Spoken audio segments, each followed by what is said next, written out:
Well, £50 million bid for James Maddison is in. Guess which club was gonna hate to bid for James Mount? Sorry for James Maddison. And then there is a bid again for another player that plays for Leicester City that goes for names of Harvey Barnes, and it looks like there is a team that is interested in him too. It looks like it's a time to make bids. Yesterday, United submitted their first bid for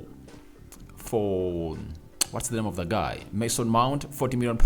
It was rejected. Today morning, Arsenal have gone ahead to submit their first bid for Declan Rice. It has been rejected by West Ham. They want close to 110 to 120 million pounds. And guess what? A bid of James Mount is in. So no sooner had the transfer window really opened than teams reacted by submitting their bids. Remember, it opened up on the 14th, that is yesterday. Then we having Ryan Gravenberch is another one. I was going to hate to speak about his future and showing us that maybe he won't be interested into staying at Bayern Munich if at all they don't get him ample playing time. And PSG, old Manuel Ugarte, has gone ahead and confirmed that he is now officially a PSG player. Guys, smash the like button, comment and share. If at all you're watching us for the very first time, endeavor to subscribe to this channel so as not to miss out on stories that we do upload in here on a daily. Now, let's go eyes. Now, let's talk James Maddison. We are having a story that is really so much shocking, and it's coming in from the Mail, and they've gone ahead to let us know that Tottenham Hotspur have submitted a joint bid for Leicester City midfielders James Maddison and Harvey Barnes. The combined offer is believed to be in excess of £50 million and likely to be outright rejected. Now, £50 million for two players, Harvey Barnes and James Maddison. Now, for Tottenham Hotspur, they've been showing their interest into James Maddison. As I told you that Postecoglou, the new manager of Spurs, is an admirer of James Maddison, but I never knew that he admires also Harvey Barnes. But a joint bid has been put in through, but I think it's really still less because they value James Maddison between 40 to 50 million pounds, and Harvey Barnes can go for like 30 or 40 million pounds. To sign these two players, they need close to 80 or 90 million pounds, according to what has come into my mind. Remember, all these players are English, and you know how expensive English players are. If at all you decide to go ahead and really get one, you've seen Arsenal today, a £90 million bid, £80 million up front plus £10 million of add-ons, has been really rejected by West Ham because he is English. But you can't tell me that Declan Rice is better than Paulinho. You know, Paulinho plays for Fulham. You don't tell me that Declan Rice is better than Moise Caicedo, you know, when it comes to playing as a CDM and a box-to-box midfielder, right?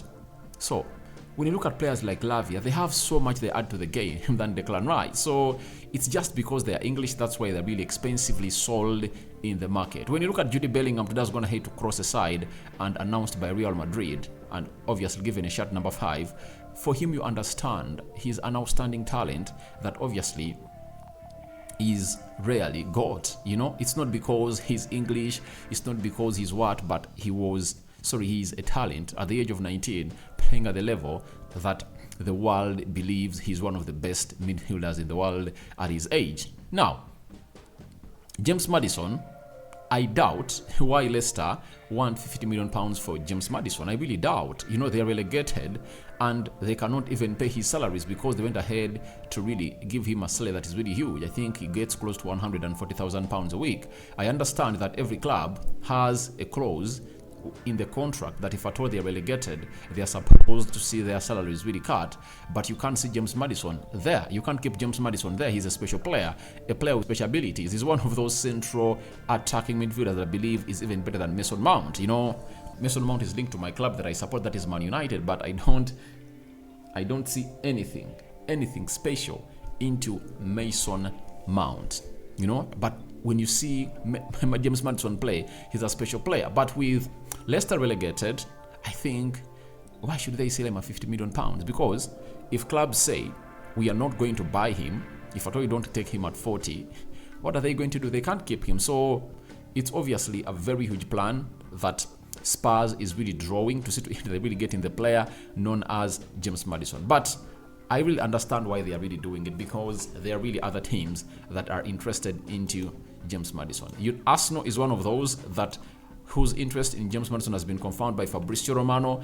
And guess what? Ninza Kinsella, a correspondent of Chelsea for the Standard Sport, have gone ahead and told us that Chelsea are admirers for James Maddison, but are currently prioritizing a striker, a defensive midfielder, and a goalkeeper instead, so are unlikely to enter the race. Leicester are demanding a transfer fee of around £45 million for James Maddison. So you see the region in which they are, 40 to 50 million pounds. That's the amount of money they're really demanding for James Maddison. Chelsea is interested in the player, Arsenal is, Spurs is, and Newcastle is. And remember, Newcastle is one of those that made a bid of £60 million in the January transfer window before they went in for Anton Gordon from Everton, and it was turned down. They told them, we are not selling James Maddison. So we expect a bid coming in from Newcastle. That's it. That's one of those that we are going to expect when it comes to signing a player known as James Maddison. So for James Maddison, it's not yet over. We anticipate lots of stories to come in through. More bids are going to be really thrown in at James Maddison because he's an exceptional player, and I think he's still taking his time. Do you know why? He wants to play in the Champions League, and guess which teams are playing the Champions League that are interested in him? Newcastle and Arsenal. So however much Chelsea are knocking on the door, Spurs have put in a bid. I think we'll wait until when Arsenal and Newcastle are no more interested in him, then he'll make a very huge rise to see it that he finds himself in his position of going to either Chelsea or Tottenham Hotspur. But after that, for Harvey Barnes, I like him as a direct player, and I think he can help Spurs a lot. That's it. He's a very good player. And you know, there are some players who just need to really get a spark. You know, and how do they get a spark? How is their spark activated? Playing around players who are really having good quality, like Yefis Besuma, Bentaku, Kurzewski, Harry Kane, Song Hyun-myun. I think he can really find himself in a situation of obviously being a better player when he's at Spurs. So Harvey Barnes is also linked to Tottenham Hotspur, and a double bid has been made, and it's £50 million plus. Let's go to Ryan Gravenberch, linked to Liverpool, Arsenal, and Man United. He has finally gone ahead and really talked to one of the biggest media outlets down in Netherlands, known as The Telegraph. He has told them that I want to play more, preferably at Bayern. Otherwise, at a club where I will 100% play. That's my plan. I don't want to have another year like the one I've just had. I'll speak to the coach in the next weeks, then we will see. So Ryan Gravenberch is really ready to call in for an exit from Bayern Munich if at all Thomas Tuchel doesn't guarantee him enough playing time. And there are other players in that midfield of Bayern Munich that are really going to do the same. Marcel Sabitzer, Gravenberch, and Leon Goretzka. You know, Thomas Tuchel wants a CDM. They pulled out of the Declan Rice deal. That's it. But they are looking in for other CDMs like Moise Caicedo. They are looking in for Sofian Amrabat, and those are some of the midfielders they're really looking at to really bring in at the club of Bayern Munich. So as it stands, Gravenberch has gone ahead to send a message to Thomas Tuchel. If at all you don't need me, just let me leave. And remember, they're starting their preseason on the 13th of July, and he's going to return and obviously start training with Bayern Munich. If at all he's not needed by Thomas Tuchel, he wants to resolve his future as early as possible. And you look at how he wasted his first year at Bayern Munich. It was really hurting, and inside his heart, I think he has a thought that if at all I really waited and never agreed a deal in March to join Bayern Munich, you know, and I went with Erik ten Hag at Man United, because I guarantee you, Gravenberch would have gone ahead to get more playing time at Man United than the one that's gone ahead to get at Bayern Munich. Why? Even if Casemiro would have been in, they would have gone ahead to play him as a supportive pivot to Casemiro in a double pivot. Sometimes he can even play the pivot alone. That is Ryan Gravenberch, and Ten Hag believes in his players. That's why every player that he brought in, let it be Malacia, Anthony, Casemiro, Eriksson, you know,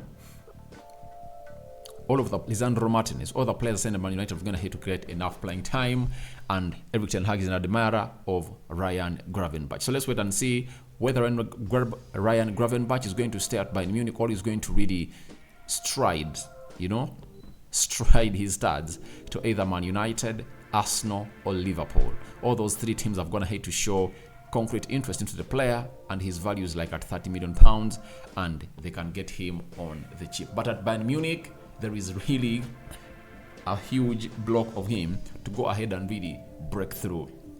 Musiala, Goretzka, Joshua Kimmich, and they're looking in for another central defensive midfielder. If at all they get in one, I think that would be the last nail in the coffin of Ryan Gravenberch, because it's said that he's a signing of Hassan Selimizidic, who was sacked alongside Oliver Kahn. That is it. So that is it coming in from James Maddison and Gravenberch, and let's seal off this episode by a player who went ahead and snubbed Chelsea and went to PSG. Has gone ahead and finally confirmed that I'm a PSG player. That is Manuel Ugarte. He has said, as quoted by Fabrizio Romano, that Ugarte, Manuel, has confirmed his imminent move to PSG. I'm resting a bit and then it will be time to start at PSG. I'm going to a giant club. I can't believe it yet. I'm very happy.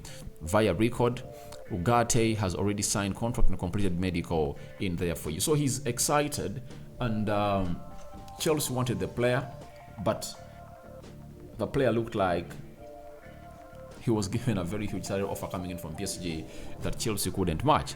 Chelsea had agreed a salary of 40 to 50,000 pounds a week, and PSG came in through and told him, "You're giving you 100,000 pounds a week. Are you coming or not?"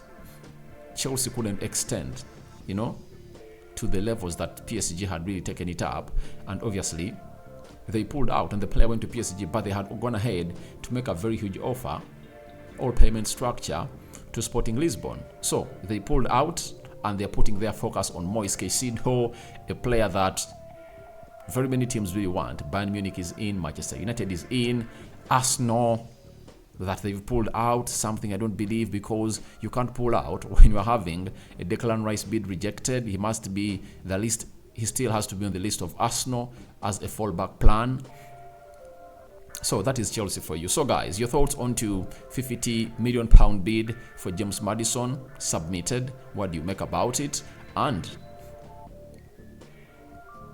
what do you make about Ryan Gravenberch? He wants assurance from the manager of Bayern Munich, Thomas Tuchel, that is going to be a regular in his squad or in his team. If at all he's not going to be a regular, he is going to look for elsewhere to go ahead and really play, because he wants almost 100% regular football. And lastly, what do you make about Manuel Ugarte joining PSG, a player that is really talented?